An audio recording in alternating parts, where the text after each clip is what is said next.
اعوذ باللہ من الشیطان اللعین الرجیم بسم اللہ الرحمن الرحیم الحمد للہ وکفا وسلام علی عبادہ الذین اصطفیٰ. درود بھیجیے محمد.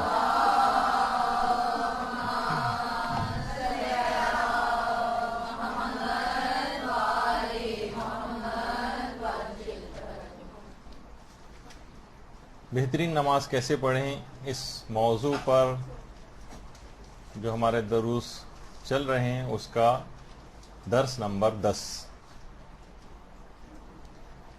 جیسے کہ آپ سب لوگوں کے علم میں ہے کہ ایام فاطمیہ چلنے کی وجہ سے درود بھیجیے محمد والوں.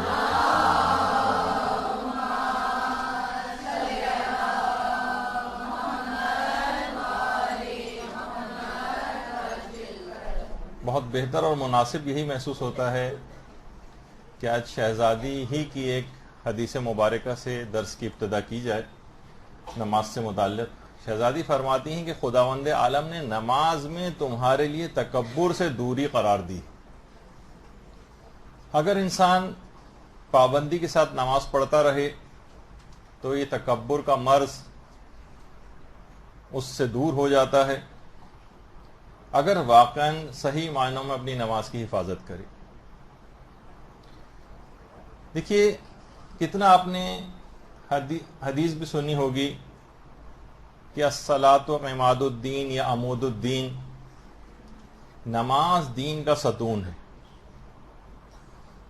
اور یہ بات امیر المومنین علیہ الصلاۃ والسلام نے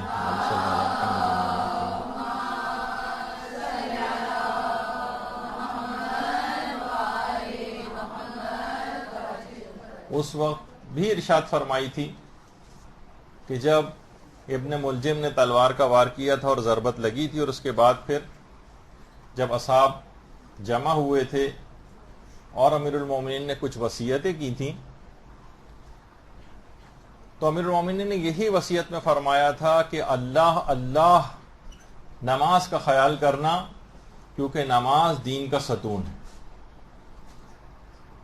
دیکھیے خیمہ اگر آپ نے کبھی دیکھا ہو، اس میں ایک بیچ میں ایک عمود اور ستون جس کو کہا جاتا ہے یا پلر، وہ اگر کبھی ٹوٹ جائے تو اطراف کی اگر رسیاں مضبوط بھی ہیں، میخیں بہت مضبوط بھی ہیں، تب بھی اس سے کوئی فرق نہیں پڑتا ہے اور وہ پورا خیمہ ڈھہ جاتا ہے. اگر بیچ میں اس ستون کو، اس پلر کو اگر نکال دیا جائے تو میخوں سے یا رسیوں کے مضبوط ہونے سے کوئی فرق نہیں پڑتا اور وہ بالآخر گرنا ہی ہوتا ہے. اسی طرح سے اگر کسی نے اپنی نماز کو ضائع کر دیا تو خواہ وہ کتنے ہی مستحب اعمال کیوں نہ انجام دیتا رہے، اس کا کوئی اثر مرتب نہیں ہوگا اور بالآخر آخرت میں نقصان اٹھانے والوں میں سے ہوگا. کتنے آپ افراد ایسے دیکھتی ہیں معاشرے کے اندر کے جو کہ چیریٹی ورک بہت کرتے ہیں. آج کل آپ نے دیکھا کہ مثلا ہمارے تھر کے علاقے میں جو قحط وغیرہ آیا ہوا ہے، اس کے حوالے سے کتنے افراد انسانی ہمدردی کی وجہ سے وہاں پر جا رہے ہیں اور امداد وغیرہ بہم پہنچا رہے ہیں. ان میں کتنے افراد ایسے ہیں، آپ دیکھیں گی کتنی آرگنائزیشنز ایسی ہیں چیریٹی کی کہ جن کے ارکان نماز نہیں پڑھتے. وہ کہتے ہیں اصل تو چیز انسانیت وغیرہ کا درد ہونا چاہیے. یہ نہیں معلوم کہ آپ نے اگر ستون گرا دیا اور یہ میخیں اور رسیاں کتنی بھی خیمے کی مضبوط کی نہ ہوئیں، اس سے فرق نہیں پڑے گا، دین کی عمارت ہی گر جائے گی. اور یہی وجہ ہے کہ ہمارے چھٹے امام جعفر صادق علیہ الصلوۃ والسلام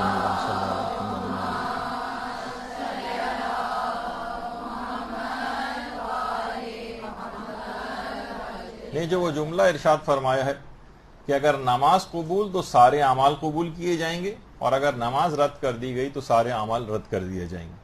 تو کتنے ہی مستحب اعمال کیوں نہ انجام اس کے بعد آپ دے لیں، کتنی ہی مجلسیں کیوں نہ آپ برپا کر لیں، لیکن اگر کوئی شخص نماز نہیں پڑھتا ہے تو ان اعمال کی قبولیت کا دار و مدار کیونکہ نماز پر ہے اور نماز ہے ہی نہیں یا اس کی محافظت نہیں کی گئی تو وہ فائدہ پہنچانے والے چیزیں نہیں بن سکیں گی. تو لہٰذا نماز کی حفاظت بہت ضروری. اور خود ہم اپنے جو علماء کی سیرت بھی بیان کرتے ہیں، کیونکہ ائمہ معصومین علیہم السلام کی سیرتیں تو بہت آپ لوگ مجالس میں بھی سنتی ہیں اور کتابوں کے اندر بھی ہیں، لیکن خود ہمارے علماء آیت اللہ سید محمد حسین طباطبائی یہ ان کی جوانی کے زمانے کی تصویر ہے، اور وہ اپنے اس زمانے کا واقعہ بیان کرتے تھے کہ جب وہ اپنے استاد سید علی آقا قاضی کی خدمت میں درس کے سلسلے میں جایا کرتے تھے۔ خود علامہ طباطبائی یہ فرماتے ہیں کہ علامہ علی آقا قاضی سے جب ہم ملنے کے لیے گئے تو گھر والوں نے بتایا کہ آج شدید بخار میں مبتلا ہے، اور کبھی بیمار بھی ہوتے تھے اس کے علاوہ بھی۔ تو علامہ طباطبائی فرماتے ہیں کہ علامہ علی آقا قاضی جس وقت نماز پڑھنے کے لیے کھڑے ہوتے تھے تو خواہ کتنے ہی بیمار کیوں نہ ہوں، ایک انتہائی آرام اور طمانینت کا اظہار کرتے تھے، اور ایسا لگتا تھا کہ جیسے ہی اتنے شدید بیمار، بلکہ بیماری کوئی نہیں جس وقت نماز کے لیے کھڑے ہوتے تھے، اور پورے مستحبات کے ساتھ اس بیماری کے عالم میں بھی نماز کو انجام دیتے تھے۔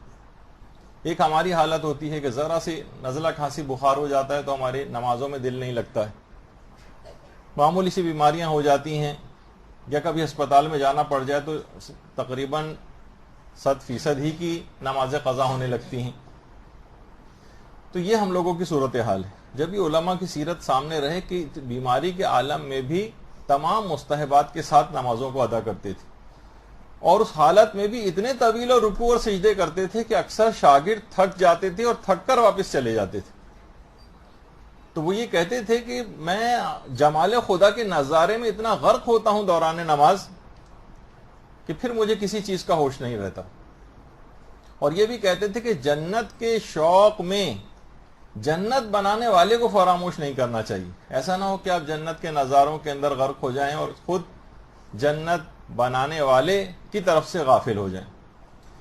ایک دفعہ خود علامہ طباطبائی فرماتے ہیں کہ ان سے کہہ رہے تھے کہ 3 روز سے میں اس بات کو سوچ سوچ کر سخت پریشان ہوں کہ اگر جنت میں نماز کی پابندی نہ ہوئی تو میں وہاں جا کر کیا کروں گا۔ اور خود ان کے بیٹے سید محمد حسن قاضی طباطبائی وہ فرماتے تھے کہ جب بھی، ویسے تو آپ کبھی بھی بہت ہی سادہ لباس پہنتے تھے، جب بھی لباس پہنتے تھے بہت ہی سادہ، لیکن اپنے بہترین لباس کو اس وقت نکال کر پہنتے تھے واقعاً کہ جس وقت نماز پڑھنے کا موقع آتا تھا، بہترین لباس نکال کر پہنتے تھے، اور اول وقت میں نماز پڑھتے تھے، اور بہت خوشبو لگاتے تھے، اور امامہ نئے سرے سے بالکل اتار کر دوبارہ باندھتے تھے، بال کو سنوارتے تھے، اور پورے اہتمام کے ساتھ نمازیں پڑھتے تھے، اور پھر نمازوں میں مشغول اس طرح سے ہوتے تھے۔ اور خود کہتے تھے، جو کہ اصلاً ایک حدیث کا جملہ بھی ہے، کہ جس نے اپنی نماز کو محفوظ کر لیا اس نے تمام چیزوں کو محفوظ کر لیا۔ اور یہی وجہ ہے کہ پھر بالآخر ایسی شخصیت، نماز کا ایسا اہتمام، اس کے بعد یہ سعادت بھی ملی کہ نجف اشرف میں وادی السلام کا جو قبرستان ہے، اگر آپ نے وہاں کی زیارت کی ہو تو وہاں پر استاد آیت اللہ علی آقا قاضی کی قبر مبارک، اور وہاں پہ بورڈ بھی لگا ہوا ہے جہاں ان کی قبر ہے۔ درود بھیجیے محمد وعلیہ۔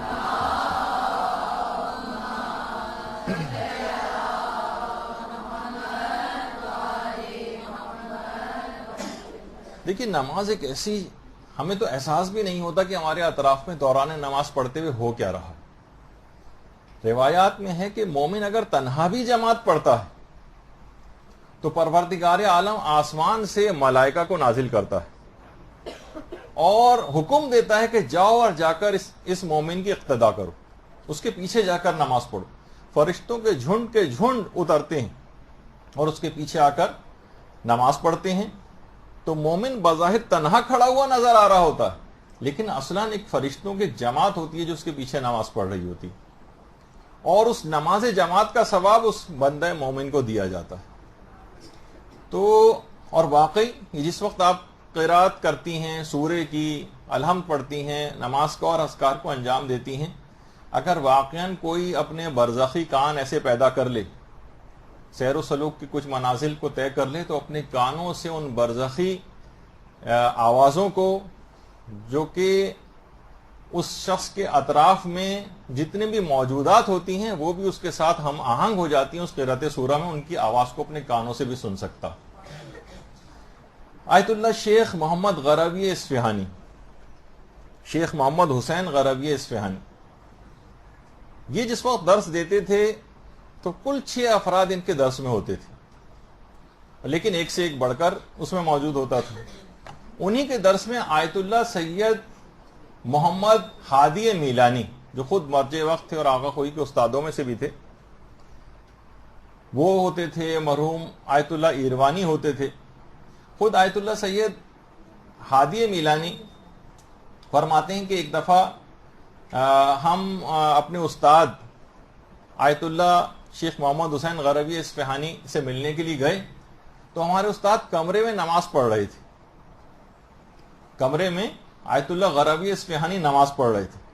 ہم وہاں اندر داخل ہوتے ہی دیکھیں آیت اللہ سید محمد ہادی میلانی فرما رہے ہیں، ہم حیران اور ششدر رہ گئے کہ کمرے کی در و دیوار سے اسی قرأت سورہ کی الگ سے کچھ آوازیں سنائی دے رہی تھیں۔ اللہم صلی علی محمد و علی محمد۔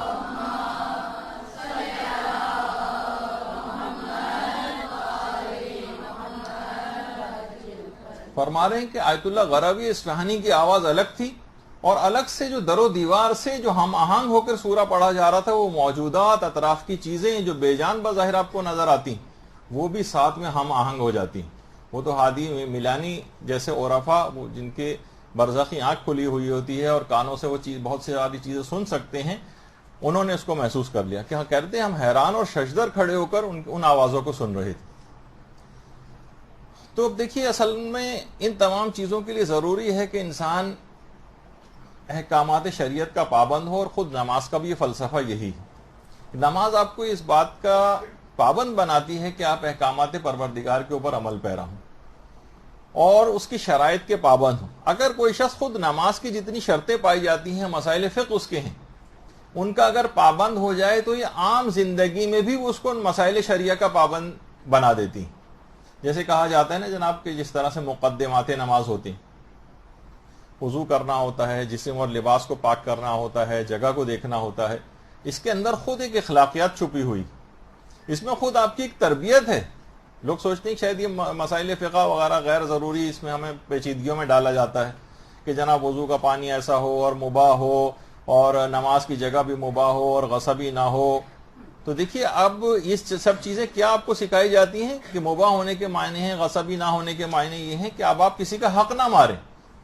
معلوم ہے کہ اگر یہ پانی غصبی ہے، کسی دوسرے کا مال ہے، اور جناب یہ جگہ غصبی ہے، یہاں پر اجازت لینی پڑے گی اس سے، تو اس سے یہ جو آپ ابھی فی الحال نماز کا احترام کر رہے ہیں، اس سے عام زندگی میں بھی انسان اس بات کا پابند بنے گا کہ وہ دوسروں کا مال نہ کھائے۔ مثلا کپڑے پاک ہوں اس کے، جسم اس کا پاک ہو، جگہ جس جگہ وہ نماز پڑھ رہا ہے پاک ہو، تاکہ یہ عام زندگی میں بھی نجاستوں سے اپنے آپ کو بچائے، پاکیزگی کا درس اس کو ملے۔ اب عام حالات میں بھی کوئی شخص جس وقت حالت نماز میں نہیں ہے، اس وقت بھی اپنے آپ کو پاک کرنے کی فکر میں رہے گا، کوشش کرے گا کہ یہ نجاست مجھ سے برطرف ہو جائے۔ تو لہٰذا اب یہ کسی پر ظلم نہیں کرے گا، یہ کسی کی کوئی چیز غصب نہیں کرے گا، یہ سود خوری کی نجاست کو اپنے گھر میں نہیں لے کر آئے گا، یہ مال حرام کی نجاست کو اپنے گھر میں نہیں لے کر آئے گا، یہ شراب سے بھی اپنے آپ کو بچائے گا۔ اسے پتہ ہے کہ نجاستوں سے اپنے آپ کو بچانا ہوتا ہے، تو نماز کا پیغام جس کا بھی وقت نہیں، اگر اس کو کھولیں اس کے تمام احکامات کو، تو معلوم ہوگا کہ اس کے اندر خود ایک بہت بڑی اخلاقیات اور ایک انسان کی ایک تربیت چھپی ہوئی۔ نماز آپ کو وہ دیکھیے وقت کا کتنا پابند بنا دیتی۔ اگر آپ اول وقت میں نماز پڑھیں، آپ کو نظم و ضبط آپ کو کتنا سکھاتی، آپ کی ایک تربیت کرتی، آپ کو بار بار 3 یا 5 اوقات کے اندر اگر آپ مستحبات کو اول وقت کے اندر انجام دینے کے عادی ہیں، تو ہر چند گھنٹوں کے بعد آپ کو بار کی یاد دہانی ہوتی کہ دیکھو تم خدا کے بندے ہو، تم آزاد نہیں، تمہیں احکامات پروردگار کی پابندی کرنا۔ نماز آپ کو بہت ہی زیادہ پرسکون بھی بناتی، آپ کے اعصاب کو پرسکون کرتی۔ آج انسان کتنا ہر طرف ٹینشنز کا شکار ہے اور پریشانیوں کا شکار ہے، اور کتنے امراض ایسے ہیں، ہر دوسرا نوجوان بھی اینزائٹی اور گھبراہٹ کا شکار ہو رہا ہے۔ نماز آپ کے اعصاب کو پرسکون کرتی، خصوصاً جس وقت آپ حالت سجدہ میں ہوتی ہیں، آپ خود دیکھیں کہ آپ کے اندر کتنی سکون والی کیفیت آ جاتی۔ تو آج یہ پوری جو دنیا ہے ہماری، یہ فزیکل ایکسرسائز پہ بھی کتنا زیادہ زور دیتی، اور میڈیکل سائنس پہ ہر وقت آپ کو ٹی وی چینلز بھی یہ بات بتاتے ہیں کہ جناب ہر وقت یعنی ایکسرسائز کی بڑی اہمیت ہے، ورزش ہونی چاہیے۔ تو اگر کوئی شخص کوئی مومن اپنے تمام واجبات کو نوافل کے ساتھ بھی ادا کرتا ہے اور روزانہ کی 51 رکعت اس طرح سے نماز پڑھ لیتا ہے مستحبات کے ساتھ، تو اب آپ خود سوچیں کہ کتنی زبردست ایکسرسائز اس کی روزانہ ہو رہی ہے. کتنی دفعہ سوچیں 51 رکعت ہے تو 51 دفعہ اتنا اٹھنا بیٹھنا اور تمام یہ جتنی بھی اس کے اندر آپ کو موومنٹس دوران نماز نظر آتی ہیں، تو کتنی ایکسرسائز اس کی ہو رہی ہے. کتنے افراد ایسے ہیں کہ جو سب سے لیزی ترین سست ترین آدمی ہو، جسے کاؤچ پوٹیٹو وغیرہ کہا جاتا ہے، جو بیٹھا مثلا صرف کھاتا پیتا ہی رہتا ہو، وہ بھی اگر نماز کا پابند ہو جاتا ہے تو اتنی ایکسرسائز اس کو لامحالہ جبرن کرنا پڑتی جو اس کے فائدے کے لیے. اور لوگ آج کل آپ کو پتا ہے کہ بہرحال ورزشوں سے بھاگ بھی کتنا رہے ہیں.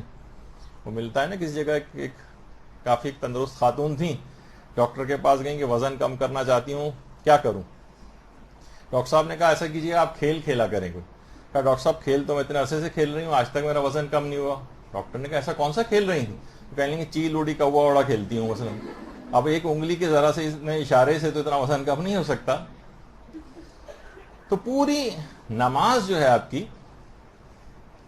وہ اتنی زیادہ اس کے اندر ایکسرسائز ہے، پورے جسم کی، ایک انگلی کی نہیں خالی، پورے جسم کی اتنی ایکسرسائز ہے کہ بہرحال جسمانی اعتبار سے بھی بہت زیادہ فائدہ ہے اس کا. خاص طور پہ وہ نوجوان کہ جو کہ بہت زیادہ شرمیلے ہوتے ہیں، ان کے متعلق بھی علماء یہ بیان فرماتے ہیں کہ اگر ان کو نماز جماعت کا عادی بنا دیا جائے، کیونکہ دیکھیے بہت زیادہ شرمیلا پن ہونا خاص طور پر لڑکوں کے اندر، یہ بہت ساری چیزوں کے اندر ان کو مشکلات میں گرفتار کرتا ہے جب وہ پریکٹیکل لائف میں آتے ہیں.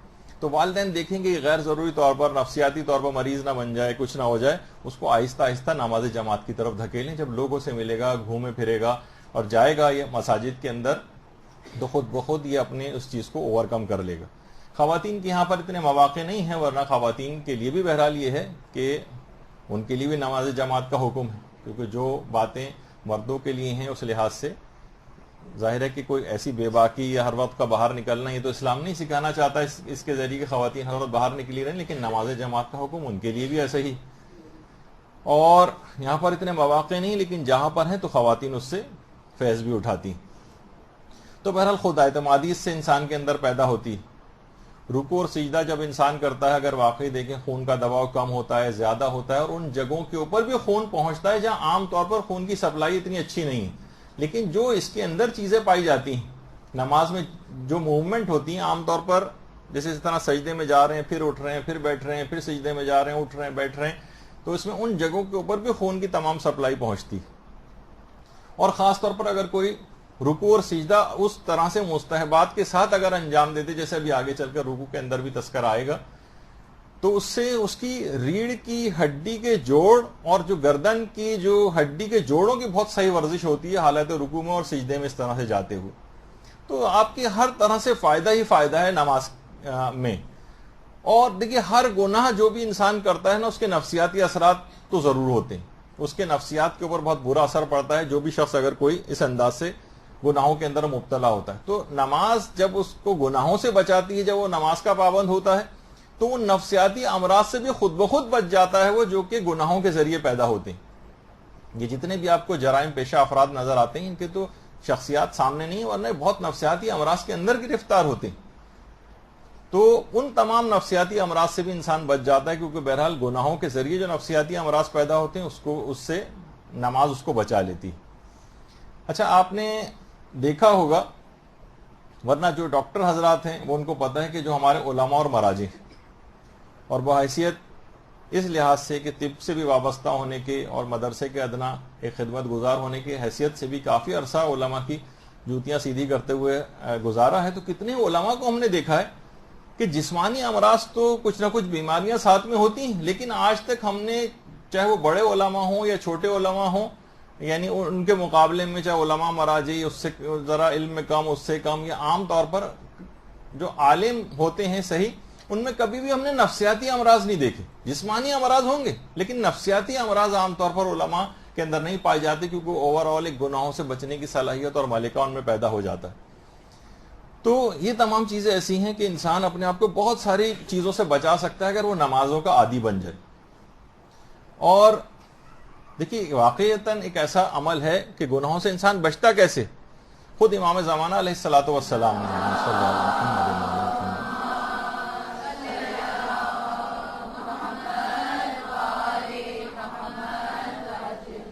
باقاعدہ بحار الانوار کی جو تیسری جلد ہے اس میں امام زمانہ علیہ السلام کی ایک توقیع مبارک ہے کہ جس میں امام نے فرمایا کہ نماز سے زیادہ کوئی عمل بھی شیطان کی ناک کو رگڑنے والا نہیں. یہ تو آپ کے دماغ میں، تاکہ ایک دماغ میں رہے کہ شیطان کی ایک تصویر آپ کے دماغ میں پیدا ہو جائے کہ سب سے زیادہ شیطان کی ناک جس عمل سے رگڑتی ہے امام فرماتے ہیں کہ وہ نماز ہے. لہٰذا امام فرماتے ہیں کہ تم نماز پڑھو اور اس کی ناک خاک میں رگڑ دو. اس طرح تم گناہوں سے بھی انسان اپنے آپ کو بچا لے گا. اور یہی وجہ ہے کہ جو قرآن میں پروردگار بھی بار بار کہتا ہے کہ اقم الصلاۃ لذکری، یعنی میری یاد کے لیے نماز کو قائم کرو، میری یاد کو پیدا کرنے کے لیے تم نماز کو قائم کرو. اور یہ جو آپ سنتی ہیں کہ الا بذکر اللہ تطمئن القلوب، کہ واقعتاً لوگوں کو اطمینان قلب جو ہے وہ خدا کی یاد سے پیدا ہوتا ہے. خدا کی یاد، اب تلاوت قرآن بھی ہے، اذکار بھی خدا کی یاد پیدا کرتے ہیں، اسی طریقے سے نماز بھی خدا کی یاد کو پیدا کرتی. تو انسان نماز کا اگر پابند ہو جائے، اور یہی وجہ ہے کہ علماء فرماتے ہیں کہ یہ جو ہے اصل میں دل کے امراض، جو دل کے مریض ہیں یا دل کے امراض سے بچنا چاہتے ہیں، وہ بھی ذکر خدا زیادہ سے زیادہ کریں، کیونکہ پروردگار نے کہہ دیا کہ اطمینان قلب اس سے حاصل ہوتا ہے. یعنی دل کے تمام امراض اور بیماریاں بھی، جو کہ اطمینان قلب کا ایک دوسرا ایک مصداق بھی ہیں جسمانی اعتبار سے بھی، اس سے بھی انسان اپنے آپ کو بچا سکتا ہے. تو خالی یہی نہیں کہ ہم صرف دواؤں کا اور ان کے محتاج رہیں، بلکہ ان تمام روحانی چیزوں کو بھی جسمانی بیماریوں سے بچاؤ کے لیے استعمال کرنا چاہیے. اور یہی وجہ ہے کہ ہمارے جو ائمہ علیہم السلام تھے، ان کا باقاعدہ اللہم صلی علی محمد و علی محمد،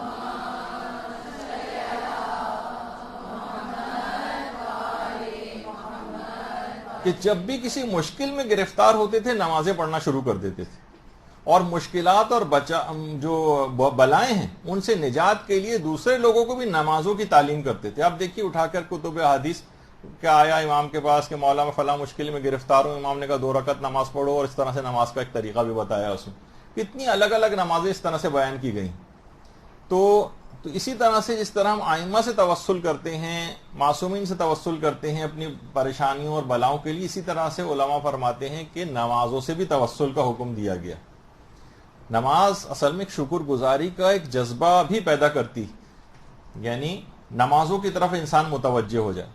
اور یہ جو شکر گزاری کا جذبہ، اس کے متعلق آیت اللہ دستغیب شیرازی، شہید آیت اللہ دستغیب شیرازی فرماتے تھے، باقاعدہ اپنی کتاب کے اندر بھی انہوں نے لکھا ہے کہ کتے کو اگر ایک دفعہ بھی انسان ہڈی ڈال دے تو اس کتے کے اندر ایک شکر گزاری کا جذبہ پیدا ہو جاتا ہے. وہ اس کو، جس نے ہڈی ڈالی ہے، اس کو دیکھ کر دم ہلانے لگتا ہے. اس کے اوپر اگر کوئی حملہ آور ہو تو اس کو بچانے کی کوشش کرتا ہے. کوئی اجنبی اس کے گھر میں داخل ہونے کی کوشش کرے، اس کے اوپر بھونکنے لگتا ہے. تو کیا انسان شکر گزاری میں کتے سے بھی کمتر ہے؟ سوچیے آپ کہ اتنی نعمتیں اس پروردگار نے دی ہیں، اس کے سامنے سر کو نہیں جھکاتا ہے. آپ سے بہتر تو یعنی وہ فرماتے ہیں کہ ایسے افراد کے جو نماز نہیں پڑھتے یا جو نماز کو چھوڑتے ہیں، ان سے یقیناً ایک کتا بہتر ہے. اور جو قرآن کی آیت بھی ہے، اولئک کالانعام بل ہم اضل، واقعتاً یعنی جانوروں سے بھی بدتر ہو گئے ہیں افراد کہ جو کہ نمازوں کو نہیں پڑھتے. اور یہی وجہ ہے کہ آیت اللہ دستغیب شیرازی کی جو کتاب عالم برزخ ہے، برزخ کے نام سے، اس کے اندر بھی انہوں نے ایک روایت لکھی، کہا کہ زمین 3 موقعوں پر نالہ و فریاد بلند کرتی، یعنی 3 موقعوں پہ چیختی چلاتی غم سے. ان میں ایک موقع اس وقت ہوتا ہے جب کوئی مظلوم، کسی مظلوم کا خون ناحق زمین پہ گرتا ہے، جیسے کہ آج کل تو مسلسل خون ناحق گر رہا ہے. اس وقت زمین نالہ و فریاد بلند کرتی. دوسرا مقام انہوں نے لکھا کہ جس وقت زانی غسل کرتا ہے، اس کے جسم کا پانی زمین پہ گرتا ہے، اس وقت وہ نالہ و فریاد بلند کرتی ہے. اور تیسرا وہ موقع کہ جب انسان نماز فجر کے بعد سوتا رہے اور 2 رکعت، فقط 2 رکعت نماز فجر کے لیے بھی نہ اٹھے، اس وقت زمین نالہ و فریاد بلند کرتی، چیختی ہے، چلاتی. دیکھیں علماء نے ایک چیز اور بھی لکھی ہے کہ جو زمین ہے نا، یہ بھی ماں کی طرح سے، کہا جاتا ہے نا کہ مومن خواہ نیک ہو یا بدکار، اس کو فشار ہوتا ہے، لیکن مومن کی جو فشار کی کیفیت یہ بتائی گئی ہے کہ دیکھیے متقی بھی اگر اس کے اندر آتا ہے اور اس کو بھی فشار اگر ہوتا ہے تو فشار کے معنی ہے دبانا. تو زمین کی مثال ماں سے دی گئی کہ جس طریقے سے ایک ماں جب کوئی مدتوں بچھڑا ہوا بچہ اس سے آ کر ملتا ہے تو اس کو خوشی سے جس طرح سے بھینچ کے گلے لگاتی، بس اسی طرح کا فشار ایک مومن اور متقی کو ہوتا ہے. تو انسان اسی مٹی سے پیدا ہوا ہے، یہ مٹی اس کی ماں کی طرح سے. اب ماں جو ہے وہ جو گریا و بکا کی آواز بلند کر رہی ہے وہ اس گناہوں کے باعث ہے کہ ارے یہ نماز فجر کے لیے شخص سو رہا ہے میرا بیٹا، اور یہ نماز فجر جو ہے اپنی قضا کر رہا ہے، اور کہ کتنا بڑا اپنا نقصان کرنے جا رہا ہے. وہ نالا و فریاد اور بکا بلند کرتی، جیسے کوئی بچہ سارا سال جو ہے وہ محنت کرے، امتحان کی تیاری کرے اور پھر سوتا رہ جائے اور امتحان دینے کے لیے نہ جائے. تو ماں کیسے پریشان ہوگی، کیسے چیخے گی، چلائے گی کہ اس کا یہ سال ضائع ہو رہا ہے، ارے یہ سو کر اپنے سال کو کیسا، اپنے آپ کا کتنا بڑا نقصان کر رہا ہے. وہ چیخے گی، چلائے گی. بالکل اسی طریقے سے وہ زمین بھی نالا و فریاد بلند کرتی ہے کہ یہ نماز فجر کے بعد سو رہا ہے، یہ کتنا بڑا اپنا نقصان کرنے جا رہا ہے. وہ نالا و فریاد کی آوازیں بلند کرتی. وہ تو وہی جیسے ابھی میں نے کہا کہ اگر واقعی ہمارے برزخی آنکھیں اور کان جو ہے کھل جائیں تو ہم ان چیخوں کی آوازوں کو اپنی آنکھوں سے سن سکتے ہیں. تو بہرحال یہ جو نماز ہے، یہ نماز مومن اور ملک الموت کے درمیان شفیع بھی بن جاتی. پھر ملک الموت اس نماز کی سفارش کی وجہ سے بہت آرام سے اس کی روح کو قبض کرتا. قبر میں بھی یہ نماز ساتھ ساتھ جاتی اور قبر میں بھی جا کر مومن کا ہمدم اور مونس بن جاتی. اچھا، دنیا کے اندر بھی اگر دیکھیں، دنیا میں بھی یہ روزی اور رزق کے اندر برکت لے کر آتی ہے، اعمال جو ہے وہ ہمارے قبول ہوتے ہیں. روایات میں آیا ہے کہ قیامت کے دن یہ سر کا تاج ہمارے بن جائے گی، آتش جہنم سے سپر بن جائے گی، پل صراط سے گزرنے کا ایک پروانہ جو ہے وہ بن جائے گی، جنت کی جو ہے کنجی بن جائے گی، حوروں کا مہر اس کو قرار دیا جاتا ہے، اور جنت کی قیمت اس نماز کو قرار دیا جاتا ہے. تو اللہم صلی علی محمد و علی محمد.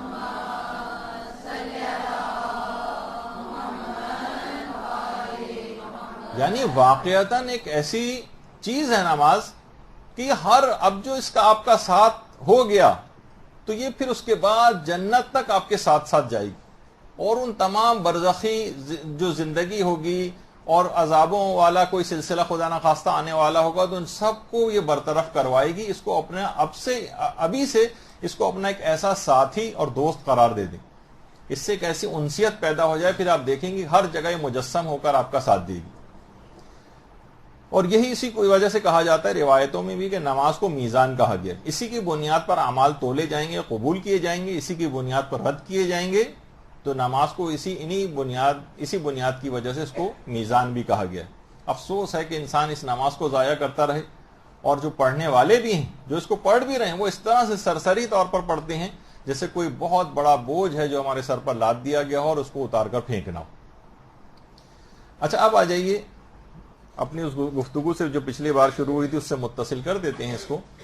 ایک تو پچھلی بار ایک مسئلہ لحاظ سے غلط بیان ہو گیا تھا، اس کی ایک اصلاح ہو جائے کہ فرادہ نماز میں بھی سورہ الحمد کو ختم کرنے کے بعد خود آقا سیستانی کا بھی یہ نظریہ ہے کہ الحمدللہ رب العالمین کہنا مستحب.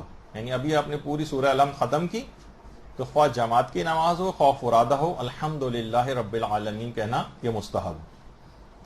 یہ اس کی اصلاح کر لیجئے گا جو پچھلی مرتبہ کے لحاظ سے ایک بات ہوئی تھی.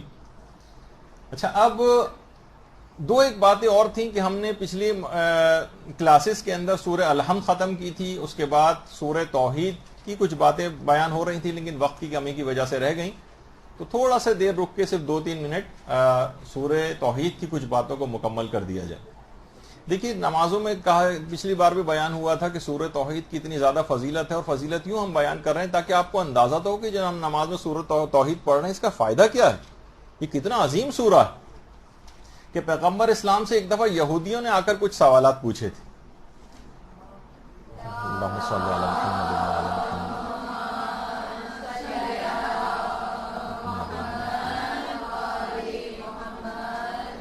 تو دیکھیے، پیغمبر اسلام ایک لفظ بھی خود سے نہیں کہتے تھے. پیغمبر نے 3 دن تک انتظار کیا، اور اس دوران اس 3 دن کے انتظار کے بعد پھر پروردگار عالم نے سورہ توحید کو نازل کیا. اور اس سے بھی دیکھیے ایک پیغام یہ نکلا کہ شرعی اور دینی باتیں جو ہیں جان بوجھ کر یا من گھڑت طور پر بیان نہیں کر دینی چاہیے جب تک کہ مکمل اس سلسلے میں جو ہے وہ تحقیق نہ ہو جائے. تو پیغمبر نے ان یہودیوں کے سوال کے جواب دینے میں بھی 3 دن تک انتظار کیا، یہاں تک کہ سورہ توحید کو پروردگار نے نازل کیا. اور وہ جو چھٹے امام کی روایت بھی ہے کہ جب پیغمبر کے ایک صحابی سعد ابن معاذ ان کا جنازہ پیغمبر نے پڑھا تھا تو جبریل 70,000 فرشتوں کے ساتھ ان کی جنازے میں شرکت کے لیے آئے تھے. تو پیغمبر نے جبریل سے پوچھا تھا، یہ جبریل یہ بتاؤ کہ کیا وجہ ہے کہ تم نے اتنی زیادہ بڑی تعداد میں فرشتوں کے ساتھ اس کی نماز جنازہ میں شرکت کی؟ کہا کہ یا رسول اللہ، معاذ ہر حال میں چلتے پھرتے اٹھتے بیٹھتے سواری یا پیدل سورہ توحید کی تلاوت کیا کرتے تھے. درود بھیجیے محمد صلی اللہ علیہ وسلم.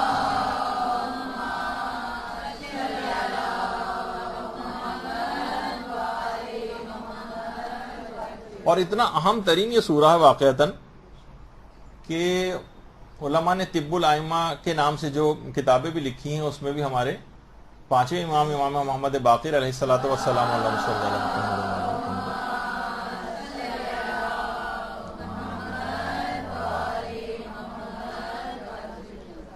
وہ فرماتے ہیں کہ جیسے دانت کا درد اگر کسی کو ہو، یعنی ایک تو دیکھیں نماز کے اندر بھی جو آپ پڑھ رہی ہیں اور عام زندگی میں بھی سورہ توحید، دانت کا اگر کسی کو شدید درد ہے تو درد کی جگہ پر ہاتھ رکھ کر اگر کوئی شخص، امام فرماتے ہیں، ایک دفعہ سورہ الحمد، ایک دفعہ سورہ اخلاص اور سورہ نمل کی آیت نمبر 88 یہ اگر پڑھے گا تو فوراً دانت کے درد میں آرام آ جائے گا. حمد، سورہ توحید اور سورہ نمل کی آیت نمبر 88. بچوں کو بھی یاد کرانا چاہیے. عام طور پر دانت کا درد گھر میں رہتا ہے، ڈینٹسٹ کے پاس ایسے موقع پہ اٹھتا ہے کہ جانا پاسبل نہیں ہوتا.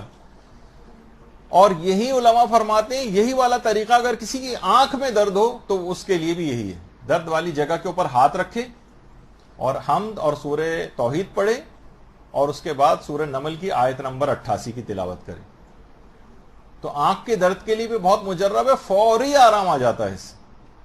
دیکھیے بہت ساری چیزیں ایسی مرتب یہاں پر نہیں ہوتی ہیں، ورنہ لوگ جو پریکٹس کرتے ہیں واقعی حیران ہوتے ہیں کہ جو ہم نے سنا تھا وہ بالکل ایسے ہی اس کو پایا. اسی طرح سے اگر کسی کو بہت شدید بخار ہو، اس کے متعلق علماء نے لکھا کہ اگر سورہ توحید کی 10 تسبیحاں یعنی 1000 مرتبہ اگر کوئی شخص سورہ توحید کی تلاوت کر لے اور اس کے بعد پروردگار کو حضرت زہرا کے واسطہ دے کر دعا کرے، اللہم صلی علی محمد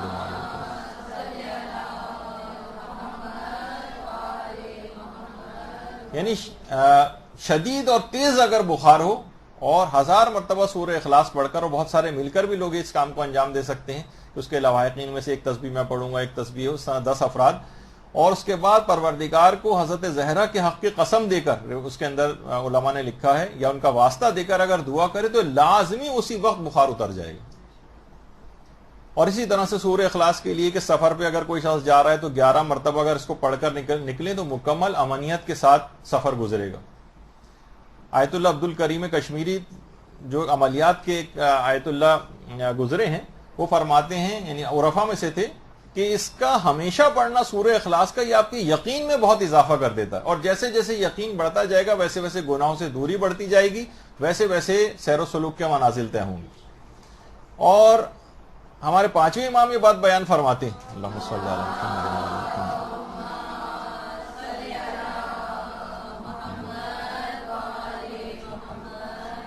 کہ 10 مرتبہ روزانہ اس کو پڑھنا تمام گناہوں کو معاف کروا دیتا ہے. سونے سے پہلے اگر کوئی شخص اس کو پڑھے تو چھٹے امام فرماتے ہیں کہ 50 سال کے گناہوں کو معاف کر دیتا ہے. اصول کافی ہے، 50 سال کے گناہ معاف ہو جاتے ہیں فقط ایک دفعہ تلاوت کرنے سے سونے سے پہلے. اور سونے سے پہلے اگر سورہ اخلاص پڑھ لے تو 50 فرشتے پروردگار بھیجتا ہے جو اس کی حفاظت کے اوپر مامور ہو جاتے ہیں. اور امیر المومنین نے تو یہاں تک ارشاد فرمایا ہے کہ گھر میں جس وقت انسان داخل ہو اس وقت اگر سورہ توحید کی تلاوت کرتے ہوئے داخل ہوگا تو فقر و فاقہ دور ہو جائے گا. یعنی آپ اندر سورہ توحید پڑھتے ہوئے داخل ہوں گی اور دوسرے دروازے سے یا اسی وقت جو ہے فقر و فاقہ گھر سے رخصت ہو جائے گا. اور اس کی بار بار تلاوت آپ کی اہم زندگی، جو آپ کی زندگی ہے اس میں جتنی بھی اس طرح کی چیزیں ہیں جو بہت امپورٹنٹ آپ کے لیے ہوتی ہیں، اور خود ہماری اپنی زندگی کہا جاتا ہے کہ اگر کوئی شخص ایک دفعہ اس کی تلاوت کر لے تو اس کی اپنی زندگی کے اندر برکت آ جاتی ہے. 2 بار تلاوت کر لے تو اپنی زندگی پلس اس کے خاندان والوں کی زندگی میں برکت آ جاتی ہے. اور اگر روزانہ 3 مرتبہ تلاوت کر لے تو اپنے خاندان حتیٰ کہ پڑوسیوں تک کی زندگی میں برکت اس سے آ جاتی سورہ توحید کو پڑھنے سے. اللہم صلی علی محمد وعلی محمد.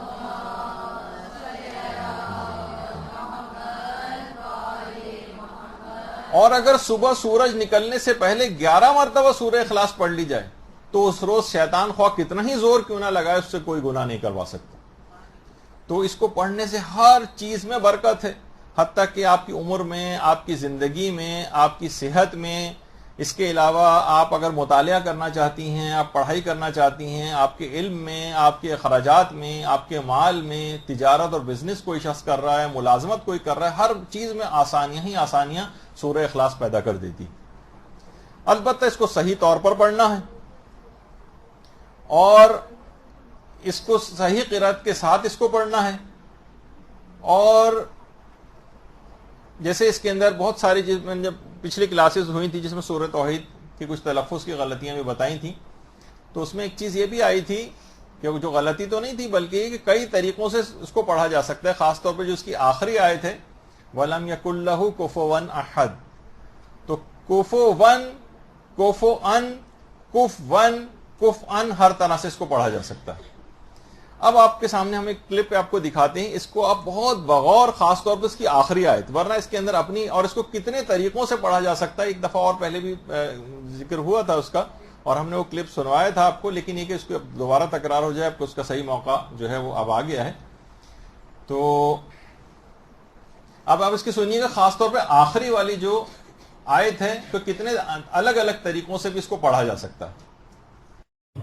أعوذ بالله من الشيطان الرجيم بسم الله الرحمن الرحيم قل هو الله أحد الله الصمد لم يلد ولم يولد ولم يكن له كفوا أحد بسم الله الرحمن الرحيم قل هو الله أحد الله الصمد لم يلد ولم يولد ولم يكن له كفوا أحد بسم الله الرحمن الرحيم قل هو الله أحد الله الصمد لم يلد ولم يولد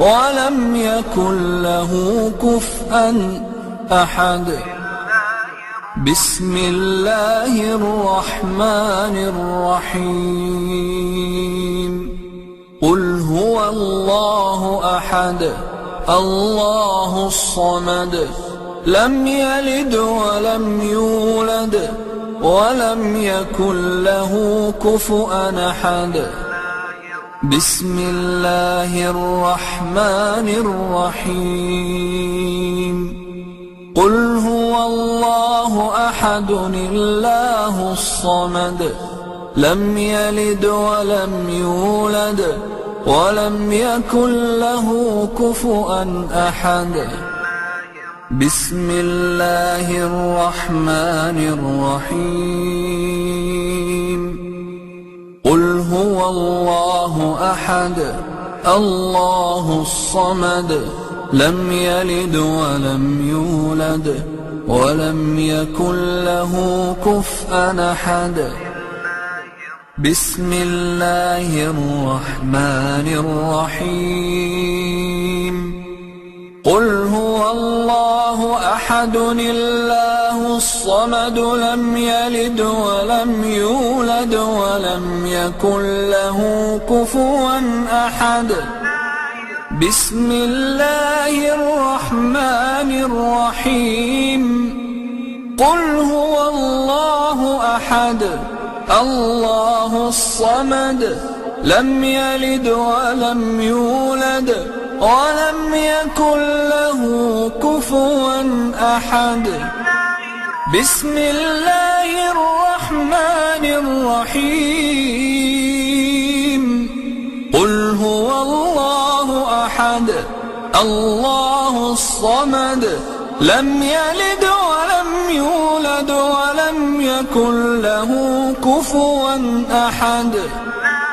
بسم الله الرحمن الرحيم. قل هو الله أحد الله الصمد لم يلد ولم يولد ولم يكن له كفوا أحد.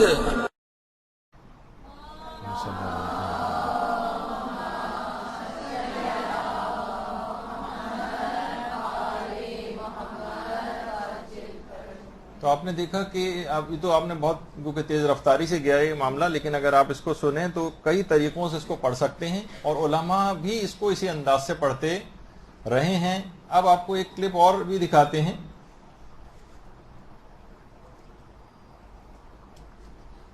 کہ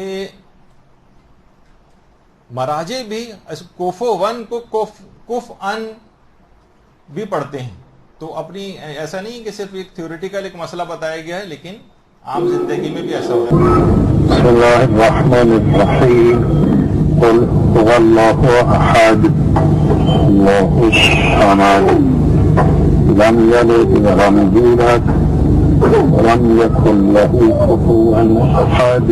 کفوا احد. بسم اللہ الرحمن الرحیم. قل هو اللہ احد اللہ الصمد لم یلد ولم یولد ولم یکن له کفوا احد. اچھا، اب الحمد پڑھ لی ہم نے، سورہ قل هو اللہ احد پڑھ لی. اب اس سے پہلے کہ رکوع کے اندر جائیں تو تیسری اور چوتھی رکعت میں کیونکہ یا تو سورہ الحمد پڑھی جاتی ہے یا پھر زیادہ بہتر ہے کہ تسبیحات اربع یہ پڑھی جائیں. اب تھوڑا سا تسبیحات اربع، سبحان اللہ والحمد للہ ولا الہ الا اللہ واللہ اکبر، یہ خود اتنا ایک عظیم کلمہ اور جملہ ہے کہ واقعتاً اب تک آپ سرسری طور پر اگر پڑھتی رہی ہوں تو اب آپ کو اندازہ ہوگا کہ کتنا عظیم کلمہ آپ اپنی زبان سے سرسری طور پر نکال رہی تھیں. کہا جاتا ہے کہ روایات میں کی جو 4 تسبیحات ہیں، سبحان اللہ ہے ایک، والحمد للہ ہے، پھر ولا الہ الا اللہ واللہ اکبر، جب اسے تسبیحات اربع یعنی 4 تسبیحات کہا جاتا ہے. انہی 4 تسبیحات پر خانہ کعبہ کی دیواریں استوار ہیں، اور اللہم صلی علی محمد.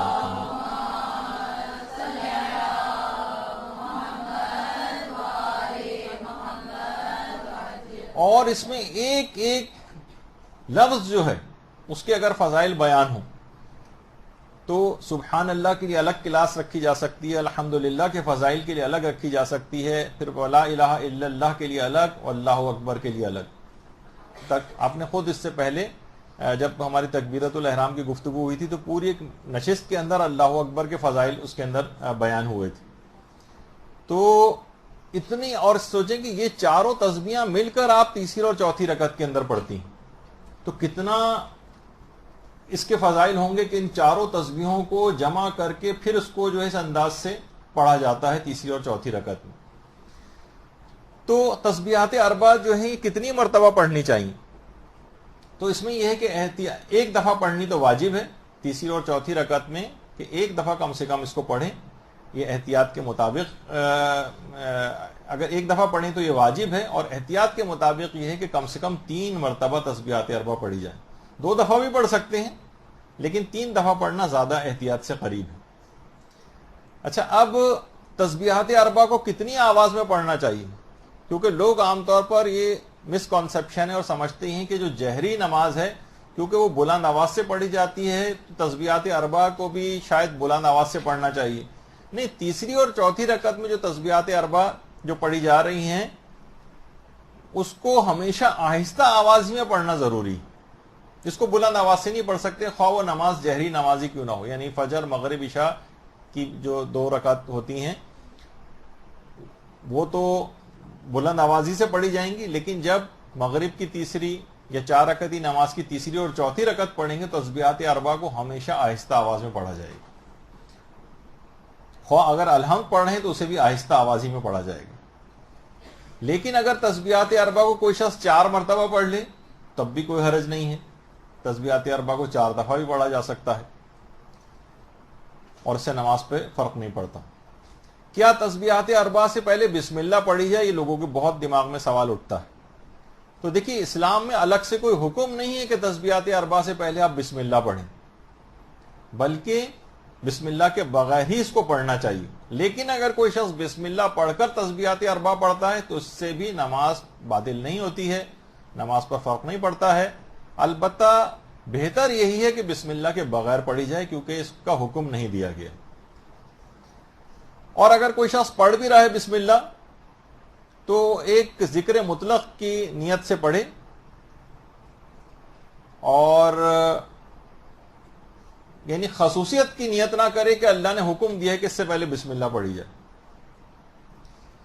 اچھا، اگر کوئی شخص تسبیحات اربع پڑھنا بھول جائے، بعض اوقات یہ ہوتا ہے نا کہ خیال میں اپنے کھڑے ہوئے تیسری اور چوتھی رکعت میں اور دماغ ادھر ادھر بھٹک گیا اور رکوع کے اندر چلے گئے، تسبیحات اربع پڑھنا کوئی بھول جائے تو آغا سیستانی بھی فرماتے ہیں کہ احتیاط مستحب یہ کہ 2 سجدے سہو بجا لائے. دیکھیے تسبیحات الحمد کا سورہ بھول جائے تو اس کے لیے الگ سے 2 سجدے سہو نہیں ہے، بلکہ تسبیحات اربع اگر کوئی شخص پڑھنا بھول جائے تو اس کے لیے 2 سجدے سہو بجا لائے. احتیاط مستحب، البتہ واجب تو نہیں ہے. اور تسبیحات اربع کو کہا جاتا ہے یہ جہنم سے آگ کے مقابلے کے لیے ایک ڈھال ہے، اور نمازوں سے ہٹ کر بھی اس کو پڑھنے کی بڑی تاکید آئی. نماز کے بعد خاص طور پر پڑھنے کی بڑی تاکید آئی. مسافر کے لیے بھی بہت تاکید ہے کہ سفر میں اگر کوئی شخص ہو تو نمازوں کے بعد تسبیحات اربع پڑھے. تو اب آپ تھوڑے سے میں اس کی بھی بیان کر دوں تاکہ آپ کے سامنے کا اندازہ ہو جائے کہ جب نمازوں سے ہٹ کر اس کے اتنے زیادہ فائدے ہیں تو خود نماز کے دوران پڑھنے سے، کیونکہ نماز میں جو قرات کی جاتی ہے اس کا 10 گنا زیادہ عام نماز میں قرات سے، مثلا آپ عام زندگی میں جس وقت نماز نہیں پڑھ رہی ہیں جو قرات قرآن یا سوروں کی تلاوت کرتی ہیں اس سے کہیں زیادہ ثواب دوران نماز ان سوروں کی تلاوت کا ہے. تو اسی طرح سے تسبیحات اربع بھی اگر عام طور پر پڑھ رہی ہیں ان کا ثواب سن لیں تو آپ کو خود بخود اندازہ ہو جائے گا کہ نمازوں میں کتنا زیادہ ثواب ہوگا.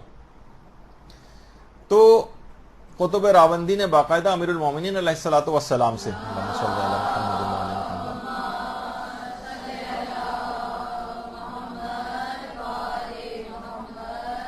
ایک صحابی تھے برا بن عازب، ان سے امیر المومنین نے فرمایا کہ ایسی بات میں تم کو بتاؤں کہ اگر تم اسے بجا لاؤ تو خدا کے تم پکے اور سچے دوست بن جاؤ گے. خدا کے پکے اور سچے دوست. اس نے کہا جی جی ضرور مولا بیان فرمائیے.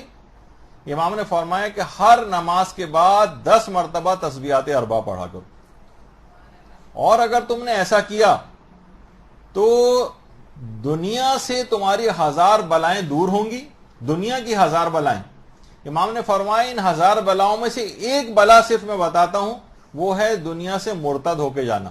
یعنی ایک تو اتنا بڑی بات کہ انسان مرتد ہونے سے بچ جائے گا، یہ دنیاوی 1000 بلاؤں میں سے ایک بلا صرف کی نشاندہی کی. اور آخرت کے 1000 درجات تمہارے لیے ذخیرہ کیے جائیں گے، جن میں سے ایک ذخیرہ یہ ہے کہ رسول اللہ کی ہمسائیگی کا شرف تم کو عطا کیا جائے گا.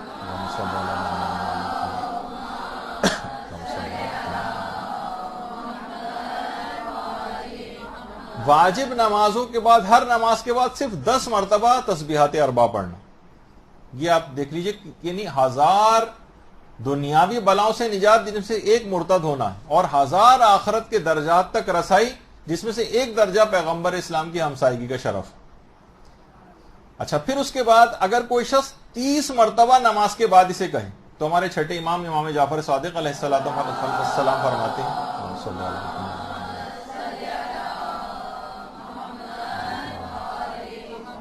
فرماتے ہیں کہ بدن پر موجود ہر گناہ ساقط ہو جاتا ہے. دیکھیے ہمارے آنکھوں سے کتنے گناہ ہوتے ہیں، زبان سے کتنے گناہ ہوتے ہیں، پاؤں سے کتنے گناہ ہوتے ہیں، ہاتھوں سے کتنے گناہ ہوتے ہیں، دل سے کتنے گناہ ہوتے ہیں. یعنی جتنے اس کی اعضاء و جوارح ہیں بدن پر موجود ہر گناہ ساقط ہو جاتا ہے اگر نماز کے بعد 30 مرتبہ چھٹے امام فرماتے ہیں کہ اس نے تسبیحات اربع پڑھ لی 30 مرتبہ. اور جن کا بھی تذکرہ ہوا تھا آیت اللہ سید عبد الکریم کشمیری، وہ فرماتے تھے کہ نورانیت قلب اگر کسی شخص کو واقعتاً پیدا کرنی ہے تو وہ 30 مرتبہ، ابھی آپ نے 20 سنا تھا، اب 30 دفعہ 30 مرتبہ نورانیت قلب پیدا کرنے کے لیے مجرب ترین ہے تسبیحات اربع. 30 مرتبہ 30، وہ 20 تھا. اچھا، پھر اس کے بعد شیخ توسی نے بھی اپنی اسناد سے امام صادق سے ایک روایت نقل کی ہے کہ پیغمبر اسلام نے ایک دفعہ اپنے اصحاب سے پوچھا اور کہا کہ اگر تم اپنے مال و اسباب اور چیزوں کو ایک دوسرے کے اوپر رکھتے چلے جاؤ تو کیا آسمان تک پہنچ سکو گے؟ لوگوں نے کہا نہیں یا رسول اللہ، یہ تو ممکن ہی نہیں، ہم کتنی چیزوں کو ایک دوسرے کے اوپر رکھتے چلے ہیں، آسمان تک تو نہیں جا سکتے. پیغمبر نے فرمایا کہ تم چاہتے ہو کہ میں تمہیں ایک ایسی چیز تعلیم کروں جس کی جڑیں تو زمین پر ہوں لیکن شاخیں آسمان پر ہوں؟ کہا کہ پیغمبر اسلام جی ضرور فرمائیے. تو پیغمبر نے فرمایا کہ ہر نماز کے بعد 30 مرتبہ تسبیحات اربع پڑھو، یعنی تم زمین سے آسمان معرفت تک تمہاری رسائی ہو جائے گی. تو اس سے آپ اندازہ لگائیں کہ یعنی ایسی چیز کی جس کی جڑیں زمین پر ہیں لیکن اس کی شاخیں آسمان تک چلی گئی ہیں، تسبیحات اربع ایسی چیز ہے. یہ 30 کا عدد تھا. چھٹے امام فرماتے ہیں اگر کوئی شخص نماز میں جگہ چھوڑنے سے پہلے، یعنی ابھی نماز پڑھنے کے بعد اٹھا نہیں اور وہ 40 دفعہ تسبیحات اربع پڑھ لے تو اس کے بعد وہ جو کچھ بھی خدا سے مانگے گا وہ تمام دعائیں قبول ہو جائیں گی. نماز کے بعد 40 دفعہ اگر تسبیحات اربع پڑھ لے، اور اس سے بھی زیادہ اگر دیکھیں تو نماز جعفر طیار جس میں 300 مرتبہ تسبیحات اربع پڑھی جاتی ہیں، اس کا آپ خود سوچ لیجئے کہ کتنا بڑا مقام اور اجر ہوگا جس میں 300 مرتبہ نماز جعفر طیار میں تسبیحات اربع پڑھی جاتی. اور ایک چیز اور، اس میں 60 کا عدد کا اضافہ اگر اور ہو جائے، اور امیر المومنین علیہ الصلوۃ والسلام یہ جملہ ارشاد فرماتے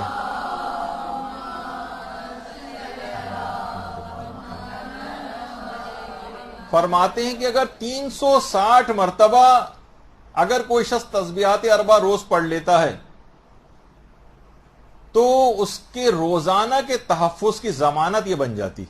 دیکھیے آج کل کتنا جان کو خطرہ ہے، مال کو خطرہ ہے، عزتوں کو خطرہ ہے، اور خواتین کو اگر دیکھیں تو کتنا اپنا اوقات کو ضائع کرتی ہیں. مرد تو چلیں پھر بھی مختلف کاموں کے اندر اور روزگار کے سلسلے میں مصروف رہتے ہیں، تو زیادہ تر جن کے پاس اتنا ٹائم ہے خواتین ایسی محفلیں گھر میں منعقد کریں، تمام مومنین کے لیے بیٹھ کر 360 دفعہ روزانہ، یا لوگ آپس میں ڈیوائیڈ بھی کر سکتے ہیں کہ یہ ہم سب کی جان و مال و عزت و آبرو کی حفاظت کے لیے پڑھ رہے ہیں. ان چیزوں کو گھروں کے اندر رائج ہونا چاہیے. یعنی عام طور پر خواتین کو بھی وہ باتیں زیادہ سمجھ میں آنے لگیں، کہا جائے کہ جناب آپ کو، اور اس کی ضرورت بھی پیش آ جاتی ہے کبھی، لیکن ہر دفعہ تو ضرورت نہیں ہوتی اس کی کہ ہر وقت وہ سوچیں گے نہیں ہمیں تمام مظاہروں کے اندر ہی شریک ہونا ہے ہمیشہ، یعنی تمام تر صورتحال کے اندر نہیں. ایسی صورتحال ہوتی کبھی آپ کا کہیں جانا باہر پاسبل نہیں ہوتا، تو گھروں میں ان تمام چیزوں سے بھی استفادہ کریں. یعنی جو علماء کی ہدایات اس سلسلے میں ہوتی ہیں ان پر الگ عمل کریں، لیکن جب یہ نہیں ہو رہا ہے تو ان چیزوں کو کیوں چھوڑ رکھا ہے اپنے گھروں سے؟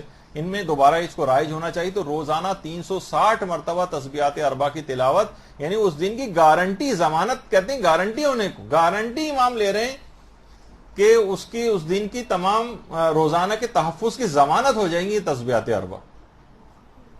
اور اس ذکر کے متعلق یہ بات بھی کہی جاتی ہے کہ واقعتاً اس کو پوری اس کے ساتھ پڑھنا چاہیے، ان اذکار کو معرفت کے ساتھ. یہ صرف فقط ایک جملہ نہیں ہے.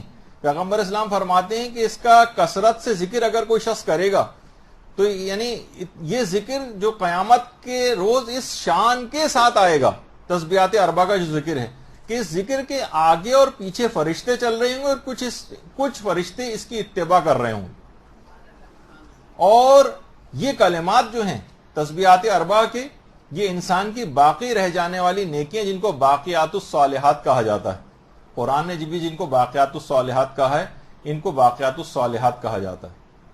باقاعدہ روایت میں بھی ہے کہ باقیات الصالحات جو قرآن نے لفظ استعمال کیا، یہ سبحان اللہ والحمد للہ ولا الہ الا اللہ واللہ اکبر کے لیے کہا. یہ بھی ایک اس کا مصداق. جب بھی پیغمبر نے اپنے حساب سے ایک دفعہ فرمایا کہ تم لوگ سب ڈھالیں اٹھا لو, ڈھال, تو صحابہ سب پریشان ہو گئے, یا رسول اللہ کہاں ہے ہمارا دشمن, ہمارے سامنے تو کوئی دشمن نہیں جس کے لیے ڈھال اٹھائیں. پیغمبر نے فرمایا جہنم کی آگ کا مقابلہ کرنے کے لیے ڈھال اٹھاؤ اور کہو سبحان اللہ والحمد للہ ولا الہ الا اللہ واللہ اکبر. اللہم صلی علی محمد وعلی آل محمد.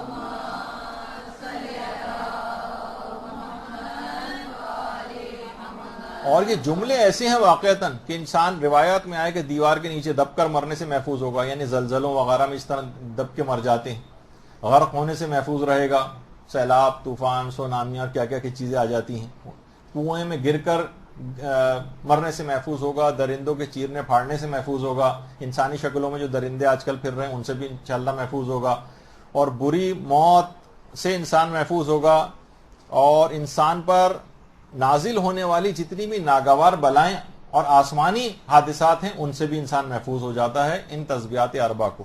تو آپ نے دیکھا کہ عام زندگی میں جب پڑھنے سے اتنا فائدہ ہے تو ایک اصول اور قاعدہ اور کلیہ یہ ہے کہ نماز میں ان اذکار کو کرنے کا ثواب بے تحاشا اور بڑھ جاتا ہے عمومی زندگی سے بھی.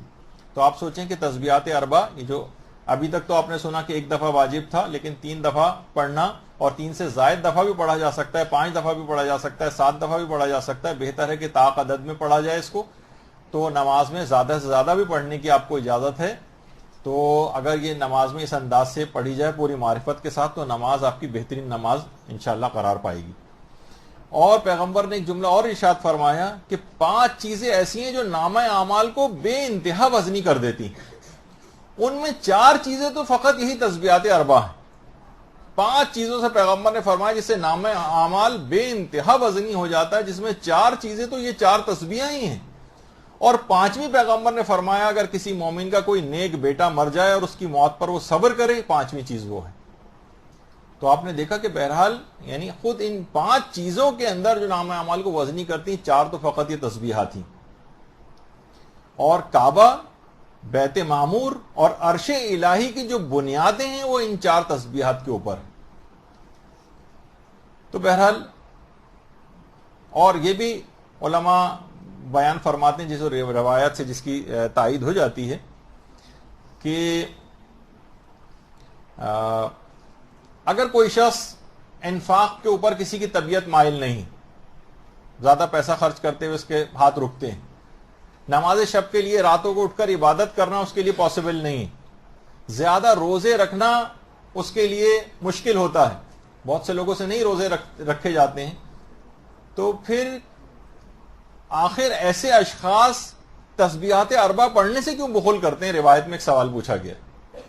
اگر آپ کی طبیعت مائل نہیں ہے انفاق فی سبیل اللہ, خدا کی راہ میں خرچ کرنے کے لیے, آپ کی طبیعت مائل نہیں ہوتی رات کو اٹھ کر نماز پڑھنے کے لیے, آپ کی طبیعت مائل نہیں ہوتی کہ آپ رمضان کے علاوہ بھی روزے مستحب روزے رکھیں, تو آخر کس چیز نے آپ کو مجبور کیا ہے کہ آپ اتنے بخیل بن جائیں کہ تسبیحات اربع بھی نہ پڑھ سکیں؟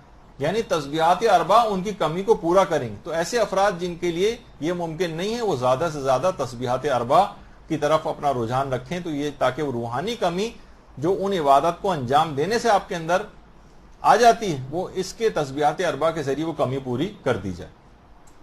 اچھا, اب تیسری اور چوتھی رکعت میں ہم نے تسبیحات اربع پڑھ لی. اب اس کے بعد ایک واجب ہے جس کو کہا جاتا ہے, نہیں بلکہ ہاں پہلے 1-2 مسئلے اور بھی, کیونکہ ترتیب میں ہمارے پاس یہ بھی ہیں, 2-4 مسئلے صرف یہ اور بیان کر دیں تو پھر ہم اگلے حصے کے اوپر چلے جائیں گے. بعض اوقات یہ ہوتا ہے, آپ نے دیکھا کہ ہم جہری نماز پڑھ رہے تھے, بھولے سے ہم نے پوری نماز آہستہ پڑھ لی. خواتین کا تو خیر چلیں پھر بھی دونوں طرح سے اجازت ہے, یعنی وہ جہری نماز کو بھی آہستہ آواز میں پڑھ سکتی ہیں, لیکن جیسے کہ مرد حضرات ہیں پڑھنی چاہیے تھی بلند آواز سے نماز, بھول کر آہستہ آواز میں شروع کر دی. تو جتنی نماز اب تک آہستہ آواز میں پڑھ چکے ہوں وہ صحیح سمجھی جائے گی. اب جیسے خیال آئے فوراً بلند آواز سے, اور اگر حمد اور سورہ جو پڑھ رہے ہیں جہاں سے بھی یاد آئے, جس آیت سے بھی یاد آئے وہیں سے بلند آواز اپنی کر لیں, اور پچھلے سورہ جتنا پڑھ چکے ہوں خاموشی سے اس کو دہرانے کی ضرورت نہیں, وہ ہو گئی, وہ صحیح ہو گئی. اور اسی طرح سے الٹا بھی اس کا ہوتا ہے کہ بعض اوقات اخفاتی نماز ہوتی ہے, ہم نے بھول کر جہری پڑھنی شروع کر دی, یعنی بلند آواز سے پڑھنا شروع کر دی. تو اس میں بھی جتنی دیر اگر گزر چکی ہے جتنی آیات ہم پڑھ چکے ہیں ان کو دوبارہ پڑھنا ضروری نہیں ہے، اور بس جہاں سے یاد آئے فوراً نماز کو، اخفاتی نماز کو ہم نے بلند پڑھنا شروع کر دیا تھا بھول کر، تو اس کو دوبارہ اخفات کے اوپر چلے جائیں اور خاموش اپنی آواز کو کم کر لیں. خاموشی سے ذرا آپ لوگ سنیں، آپ لوگ باتیں میں لگ گئے پھر. تو اخفاتی نماز ہو اس کو بالجہر پڑھا آپ نے بھولے سے، یا بالجہر پڑھ رہے تھے یعنی بلند آواز سے پڑھنے والی نمازوں کو بھولے سے خاموشی کے ساتھ پڑھنے لگے، تو جب بھی یاد آئے فوراً اپنی آواز کو کم اور بلند کر لیں اپنی وظیفہ شرعی کے مطابق، اور پچھلا جتنا پڑھ چکے ہیں اس کو دوبارہ دہرانے کی ضرورت نہیں ہوتی. اچھا، ایک مسئلہ اور بھی لوگوں کے دماغ میں آتا ہے، اکثر لوگ سوال پوچھتے ہیں کہ یہ جہر و اخفات کا مسئلہ یہ قضا نمازوں میں بھی چلتا ہے؟ مثلا کوئی نماز ہماری مغرب کی یا عشاء کی قضا ہو گئی، تو ضروری ہے کہ جب ہم اس کی قضا پڑھیں تو ہم اس کو بلند آواز سے ہی پڑھیں، یا یہ مسئلہ صرف ادا نماز کا ہے قضا نمازوں تک کا ہے؟ تو جواب ہے کہ جی ہاں، یہ مسئلہ قضا نمازوں تک کا بھی، یعنی اگر جو نماز جیسی ہے جو جہری پڑھی جاتی ہے اس کی قضا بھی جہری ہوگی، جو اخفاتی پڑھی جاتی ہے اس کی قضا بھی پڑھیں گے تو اخفاتی ہوگی. جیسے سے ملتا جلتا ایک مسئلہ لوگ اکثر پوچھتے ہیں کہ سفر میں اگر ہماری کوئی نماز قضا ہو جائے تو پھر بعد میں ہم اپنے وطن میں آ کر اگر پڑھیں تو پوری پڑھیں گے یا قصر پڑھیں گے اس کو؟ تو اس میں بھی حکم یہی ہے کہ جس حالت میں وہ نماز قضا ہوئی ہے، یعنی قصر حال جب آپ کا وظیفہ شرعی تھا، جس وقت موقع پر وہ قضا ہوئی ہے، اگر آپ کا وظیفہ شرعی قصر پڑھنا تھا تو اس کی قضا بھی قصر پڑھی جائے گی، اب چاہے اپنے وطن ہی کیوں نہ آ چکے. خیر، اسی طرح سے ایک سوال اور بھی پیدا ہوتا ہے، کیونکہ قرات، اب ہم قرات سے آگے چلے جائیں گے، رکوع کی طرف چلے جائیں گے تو یہ معاملات مکمل ہو جائیں. اکثر لوگ اجارے کی نمازیں بھی پڑھتے ہیں، مثلا کسی عورت کی نمازیں اجارہ پڑھ رہے ہیں کسی مرحومہ کی، تو اس میں مرد جو ہے عورت کے وظیفہ پر عمل کرے گا یا اپنے مطابق عمل کرے گا؟ یعنی اس کی وظیفہ تو یہ ہے کہ وہ بلند آواز سے پڑھے جہری نمازوں کو، باقی اخفاتی پڑھے، اور عورت کے لیے یہ اختیار ہے. تو کیا وہ عورت کی طرف سے کیونکہ پڑھ رہا ہے تو یہ اختیار اس کو ملے گا کہ وہ جہری نمازوں کو بھی اخفاتی کر دے، خاموشی سے پڑھے؟ تو جواب ہے کہ جی نہیں، مرد اپنے وظیفہ شرعی پہ عمل کرے گا چاہے وہ عورت ہی کی نماز کیوں نہ پڑھ رہا. یہ ایک ہوتا ہے عام طور پر سوال، اور جو اجارہ پڑھتے ہیں خیر وہ اس سے واقف بھی ہوتے ہیں. اچھا، کیا قرات نماز میں عربی لہجے کی رعایت کرنا ضروری ہے؟ کیونکہ بہت سارے افراد ایسے ہیں کہ جنہوں نے باقاعدہ کورسز کر رکھے ہیں قرات وغیرہ کے، ان کو تو ہر شخص کی نماز غلط لگتی. ہاں، کچھ چیزیں ایسی ہیں تلفظ کی غلطیاں وہ تو نہیں ہونی چاہیے، لیکن لہجہ بھی ویسے ہی ہو، عربوں جیسا لہجہ اپنا پورا بنا لیں یہ آپ پر واجب نہیں. بس صحیح تلفظ ہونا چاہیے، جس لفظ کا جیسا تلفظ ہے وہ آپ نے صحیح کیا، لیکن آپ نے اپنا ذرا پاکستانی ظاہر آپ کا لہجہ رہے گا، اس کو عربی لہجہ بنانے کی یہ آپ پر واجب نہیں. البتہ لفظ صحیح تو درست طور پر پڑھے جانے چاہیے. اگر کسی کی قرات غلط ہو تو کیا اسے بتانا ضروری ہے؟ امر بالمعروف و نہی عن المنکر کے اعتبار سے تو آپ کی شرعی ذمہ داری ہے جو کہ مسائل میں آتی ہے. یعنی اگر کوئی اس طرح سے فاش غلطیاں دوران نماز کر رہا ہے تو آپ اس کو بتائیں کہ آپ کی نماز میں یہ غلطیاں ہو رہی ہیں، تاکہ وہ اپنی صحیح نماز کر لے، اور بات کی زندگی بھی بہرحال آپ خود بھی اس کی، جب تک وہ صحیح نمازیں پڑھتا رہے گا آپ بھی اس کے ثواب میں شریک ہو جائیں گے، تو بتا دیں اس کو. ایک سوال یہ ہوتا ہے کہ ہم نے حضور قلب سے نماز سرسری طور پر پڑھتے چلے گئے، بڑا شرمندگی ہوئی کہ مثلا کسی آیت کو بھی تو بالکل ہم نے یاد بھی نہیں رہا کہ اچھی طریقے سے اس کو پڑھا بھی ہے نہیں، تو کیا اس کی تکرار کر سکتے ہیں حضور قلب کے ساتھ، یعنی کنسنٹریشن سے؟ تو اس میں کوئی فرق تو نہیں پڑے گا؟ تو اس کا بھی علماء نے یہ جواب دیا کہ حضور قلب سے اس کی تکرار کی جا سکتی ہے، اس آیت کی جس کو آپ نے صحیح توجہ کے ساتھ نہ پڑھا ہو. اس میں کوئی حرج نہیں ہے اور اس میں باطل بھی نہیں ہوتی نماز. پھر کچھ لوگ جیسے کہ اعوذ باللہ من الشیطان الرجیم، اس میں اگر لوگ کہتے ہیں کہ بھئی اگر ہم لعین کا اضافہ کر لیں اعوذ باللہ من الشیطان اللعین الرجیم تو کیا اس کی اجازت ہے؟ تو جواب ہے کہ جی ہاں، اس کی بھی اجازت ہے، اور اس طرح سے بھی جو ہے اس کو پڑھا جا سکتا ہے. اسی طرح سے لوگ یہ بھی دماغ میں آتا ہے کہ جیسے ہم سورہ ختم کرتے ہیں تو اس میں خیر صدقہ ہو گیا، صدق اللہ العلی العظیم، تو اس کے اندر جو ہے آگے اس کو آپ نکال دیجئے گا. تو کیا سورہ کی قرات کے بعد بھی اس کو پڑھا جا سکتا ہے جیسے کہ ہم قرات قرآن کے اختتام پہ آخر میں پڑھتے ہیں؟ تو جواب ہے کہ جی ہاں، پڑھنے کی اجازت تو ہے، یعنی پڑھ سکتے ہیں اس کو. یعنی اس کو پڑھنے سے بہرحال یہ ایسا نہیں ہے کہ آپ بے اختیار پڑھ رہی تھی اور آپ کا ہمیشہ سے طریقہ کار تھا کہ عام طور پر سورہ کے بعد ختم کرنے کے بعد، قرات کو ختم کرنے کے بعد اس جملے کو پڑھا جاتا ہے. تو اگر نماز میں بھی ایسا ہو جائے تو اس سے نماز پہ فرق نہیں پڑتا، نماز ٹھیک رہتی ہے. اب آ جائیے، اس کے بعد ایک اہم ترین واجب ہے کہ اس کے بعد ہمیں رکوع میں جانا ہے، لیکن رکوع میں جانے سے پہلے ایک اہم ترین واجب ہے جسے قیام متصل برکوع کہا جاتا ہے.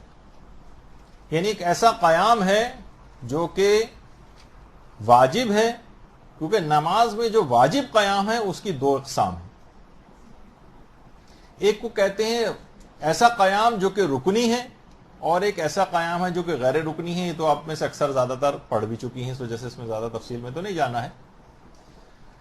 جو قیام رکنی ہے، جو قیام واجب رکنی ہے، وہ چاہے آمدن ہو یا سہون آپ سے چھوٹ جائے، آپ کی نماز باطل ہو جاتی. جیسے اکثر علماء سوائے آغا سیستانی کے، اس میں ایک مسئلے میں انہوں نے اختلاف کیا ہے، وہ کہتے ہیں تکبیرۃ الاحرام کہتے وقت کا قیام یہ واجب رکنی ہے. اکثر علماء ایک چیز کا اس میں اضافہ ہو، جیسے اگر اس کو جان بوجھ کر اگر ترک کر دیں، تکبیرۃ الاحرام کے وقت قیام میں نہیں تھے، تو اگر جان بوجھ کے چاہے بھولے سے نماز باطل ہو جاتی، سوائے آغا سیستانی کے جو کہتے ہیں اگر بھولے سے ایسا ہو جائے یا استقرار نہیں تھا یا مثلا جسم ہل رہا تھا اس موقع پر، بھولے سے ایسا ہو جائے تو نماز ٹھیک رہتی. لیکن اکثر علماء کا یہ ہے کہ نہیں، اس موقع پر بھولے سے بھی اگر ایسا ہو جائے تو نماز باطل. اچھا، ایک تو یہ، اور دوسرا جو اصلاً ہے جو بیان کرنا تھا وہ قیام متصل برکوع، یہ واجب رکنی ہے، یہ بھولے سے بھی چھوٹ جائے چاہے جان بوجھ کر چھوڑیں، ہر صورت میں نماز باطل ہو جاتی. اچھا، یہ تو رکنی تھے.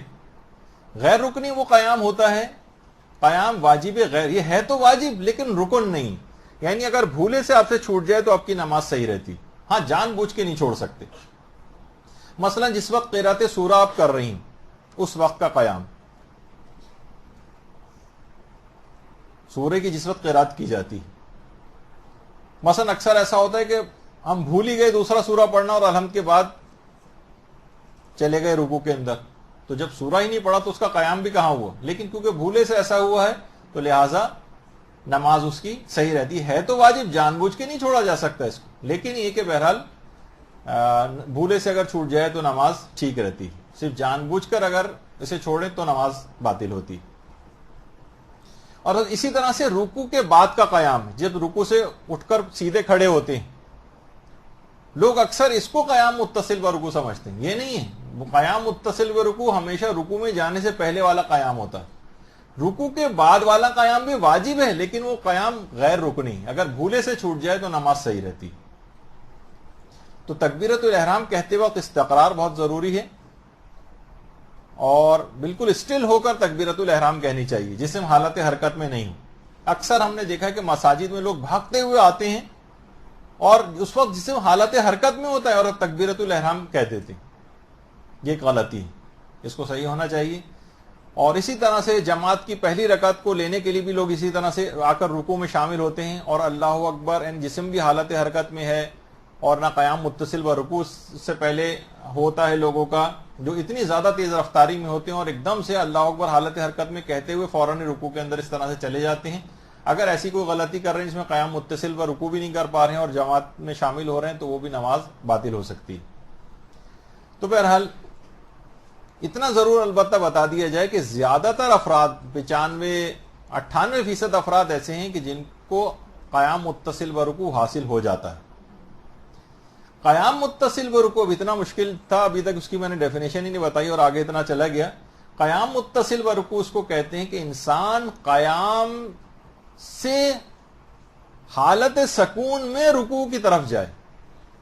یعنی آپ جو سیدھی کھڑی الحمد اور دوسرا سورہ آپ نے پڑھ لیا، 2 سیکنڈ 3 سیکنڈ کا ایک وقفہ دے دیں، بالکل اسٹل کھڑی رہیں اور اس کے بعد پھر اللہ اکبر کہہ کے اور رکوع کے اندر چلی جائیں. بس یہ ہو گیا قیام متصل و رکوع. اچھا، عام طور پر وہ افراد جو کہ قرات کو کرنے کے بعد حمد اور سورہ پڑھنے کے بعد جو اللہ اکبر کہہ کر رکوع میں جاتے ہیں، ان کو قیام متصل و رکوع حاصل ہو ہی جاتا ہے. یعنی اتنی ہاتھ، کیونکہ دیکھیے ہاتھوں کی جو حرکت ہے تکبیر کہتے وقت، ہاتھوں کی حرکت یہ مضر نہیں ہے قیام متصل و رکوع کے لیے. لوگ سوچتے ہیں عام طور پر کہ تو ہم حالت حرکت میں ہیں اور اللہ اکبر میں ہاتھوں کو ہم اٹھا رہے ہیں تو بھی تو حرکت ہو رہی ہے ہمارے جسم کو، تو یہ تو قیام متصل و رکوع نہیں ہوا. جو کہ نئی نئی توضیح مسائل پڑھنا شروع کرتے ہیں اکثر وہ لوگوں کو بہت کنفیوز کرتے ہیں, کہتے ہیں نہیں آپ سب کی نماز باطل ہو رہی ہے, قیام متصل برکوع نہیں کر پا رہے ہیں آپ. یہ آپ نے حالت حرکت میں جو ہے ہاتھوں کو اٹھاتے وقت جو ہے وہ اللہ اکبر کہا تھا اور اس کے بعد رکوع میں چلے گئے تھے. تو اللہ اکبر کیونکہ 2 سیکنڈ تو لگتے ہیں اللہ اکبر کہنے میں, ہاتھوں کو اٹھا کر ہاتھوں کی حرکت سے فرق نہیں پڑتا ہے. مثلا اس طرح سے ہاتھوں کو آدمی اٹھا کے, تو اس میں خود بخود قیام متصل برکوع, جبکہ جسم حرکت نہ کر رہا ہو, صرف ہاتھوں کو حرکت ہو رہی ہو, اس کو حاصل ہو جاتا ہے. عام طور پر آپ دیکھتی ہیں کہ جس طرح سے لوگ اللہ اکبر کہتے ہیں اس کے بعد رکوع میں اسی حالت میں اللہ اکبر جبکہ ہاتھ ابھی نیچے لائے بھی نہیں ہوتے اور رکوع کے اندر چلے جاتے ہیں, اس سے بھی کوئی فرق نہیں پڑتا اور قیام متصل برکوع اس دوران حاصل ہو جاتا ہے. یا دوسری رکعت میں جو افراد جو کہ قنوت وغیرہ پڑھتے ہیں, الحمد کے بعد دوسرا سورہ ختم کیا اور اس کے بعد قنوت پڑھ رہے ہیں, تو اتنی دیر میں تو جسم ساکن ہے ہی, ہاتھوں کی حرکت سے تو فرق پڑتا نہیں, تو ان کو خود بخود قیام متصل برکوع حاصل ہو جاتا ہے, اور وہ بغیر ہاتھوں کو نیچے کرتے ہوئے ڈائریکٹ اگر رکوع کے اندر بھی چلے جائیں تو قیام متصل برکوع ان کو حاصل رہتا ہے, کیونکہ قنوت کے دوران سورہ کو ختم کرنے کے بعد خود بخود اتنا پیریڈ گزر جاتا ہے کہ جس میں ان کے جسم 2 سیکنڈ کو بھی اگر قیام سکون کی حالت میں ہو تو سمجھیں گے قیام متصل برکوع اس کو حاصل ہو گیا. یہ تھوڑا سا ڈیفیکلٹ ہوتا ہے لوگوں کو سمجھنا, اور لوگ بہت کنفیوز ہوتے ہیں اس میں کہ یہ قیام متصل برکوع کیا ہے, یہ تو ہم سے ہو نہیں پا رہا ہے. میں نے کہا کہ 96, 95, 97% افراد عام طور پر جن کو پتہ بھی نہیں ہوتا ان کو بھی قیام متصل برکوع حاصل ہوتا ہے. جب یہ مسئلہ ہے کہ اگر کسی شخص کو قیام متصل برکوع کا نام بھی پتہ نہ ہو یا مسئلہ بھی معلوم نہ ہو, لیکن قیام متصل برکوع سننے کے بعد اسے خود بخود حاصل رہا ہو, 2 سیکنڈ کو تو اس کا جسم ساکن تھا ہی, اس کے بعد 3 سیکنڈ کو جسم اس کا ساکن تھا ہی, یہ تو میں ویسے کہ حالت حرکت سے رکوع کے اندر نہ جائے, تھوڑی دیر کو اسٹل رہے, بہت اتنی صرف 2-3 سیکنڈ کے لیے بھی اگر اسٹل کھڑا ہوا ہے وہ اور جسم کو کوئی حرکت نہیں ہے تو قیام متصل برکوع اس کو حاصل. تو کسی کو پتہ نہ بھی ہو اس نام کا اور وہ قیام اس کو حاصل رہا, اس کی نمازیں ساری پچھلی صحیح ہیں اور اسے کوئی وسوسہ کرنے کی ضرورت نہیں. لوگ پوچھتے ہیں کہ قیام متصل برکوع تو جو واجب رکن ہی کی, تو کیا اس کی نیت کرنی ضروری کہ ہم یہ قیام متصل برکوع اس وقت کر رہے ہیں؟ نہیں, اس کی کوئی نیت بھی کرنی ضروری نہیں, بلکہ نیت ہے ہی نہیں. خود دماغ میں ہے, کوئی پوچھے کہ آپ یہ تھوڑی دیر کو اسٹل کیوں کھڑے ہوئے تھے, تو آپ کو بس پتا ہے کہ یہ کام واجب ہے اور اس کو قیام متصل برکوع کہا جاتا ہے, بس یہ کافی ہے, اس کی کوئی الگ سے نیت وغیرہ کرنے کی بھی ضرورت نہیں. اور یہ جو ہے ابھی آپ نے سن ہی لیا کہ قیام متصل برکوع اس چیز کو کہتے ہیں کہ انسان سورہ کو ختم کرنے کے بعد بہت ہی چاہے تھوڑی یعنی بالکل 2 سیکنڈ 3 سیکنڈ کو بھی بالکل اسٹل کھڑا ہو کہ اس کا جسم حرکت میں نہ ہو, چاہے ہاتھ حرکت میں ہو اللہ اکبر کہنے کے لیے, لیکن جسم حرکت میں نہ ہو, تو اس کے بعد وہ رکوع کے لیے چلا جائے تو اسے قیام متصل برکوع کہتے ہیں. اور ہاتھوں کی معمولی حرکت یہ قیام متصل برکوع کو نقصان نہیں پہنچاتی. اچھا, اگر ہاتھ ہل رہے ہیں, جسم حرکت نہیں کر رہا ہے, تو ویسے تو کوشش یہ کریں کہ ہاتھوں کی بھی حرکت نہ ہو, یعنی بالکل اسٹل کھڑے ہوں, ہاتھوں کی بھی حرکت نہ ہو, زیادہ اچھا اور بہتر سمجھا گیا ہے. اور اس کے بعد پھر آپ رکوع میں چلی جائیں تو آپ کو قیام متصل برکوع حاصل ہو جائے گی. اچھا, بہت سے لوگ رکوع بھول کر سجدے میں چلے جاتے ہیں. یہ اکثر مساجد کے اندر بھی دیکھنے میں آتا ہے کہ قنوت کے بعد اللہ اکبر کہا اور سجدے کے اندر جو ہے چلے گئے. تو سجدے میں کی پیشانی, سجدے میں لوگوں کے ساتھ ایک غلطی کرتے ہیں کہ ابھی پیشانی ان کی سجدگاہ سے ٹکرائی نہیں ہے, اب تو اصولاً انہیں یہ کرنا چاہیے کہ پیشانی سجدگاہ سے نہیں ٹکرائی ہے تو یہ ان کو چاہیے کہ اٹھ کر سیدھے کھڑے ہوں اور اس کے بعد پھر رکوع میں جائیں. لوگ کیا کرتے ہیں کہ ارے ہم رکوع کرنا بھول گئے, تو سجدے میں جاتے جاتے ایک دم سے خیال آیا, اٹھے اور پورا سیدھا کھڑے ہوئے بغیر ڈائریکٹ رکوع میں چلے گئے. اس سے ان کو قیام متصل برکوع حاصل نہیں ہوتا اور نماز باطل ہو جاتی. یعنی قیام متصل برکوع کے معنی سیدھا کھڑے ہونا. یہ نہیں کر سکتے کہ ہم رکوع کرنا بھول گئے تھے اور ایک دم سے سجدے میں چلے گئے, یعنی سجدے میں جانا نہیں چاہیے, کیونکہ سجدے میں چلے گئے تو اس کا مطلب یہ ہے کہ آپ کا رکوع رہ گیا, تو نماز تو ایک رکن کے رہنے کی وجہ سے ویسے ہی باطل ہو جائے گی. لیکن ابھی پیشانی ٹکرائی نہیں ہے آپ کی, تو اپنے آپ کو روک لیں اور پہلے سیدھے کھڑے ہوں, پھر رکوع کریں اور اس کے بعد پھر سجدے کی طرف جائیں. تو اچھا, اب اس کے بعد اب ہم آ گئے, قیام متصل برکوع ہمیں حاصل ہو گیا اور اب ہم رکوع کرنے کے لیے آ گئے.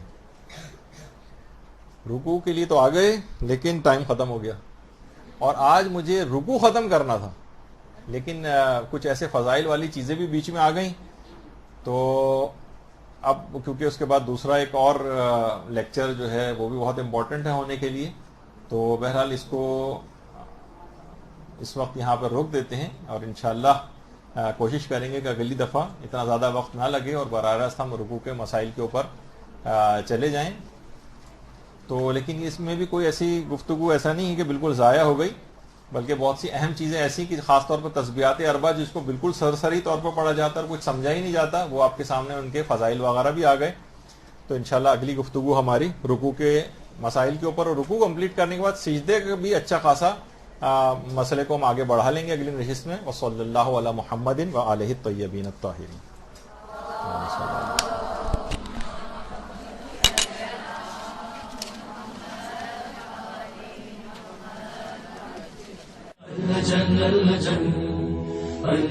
اللجن يا مولا اللجن اللجن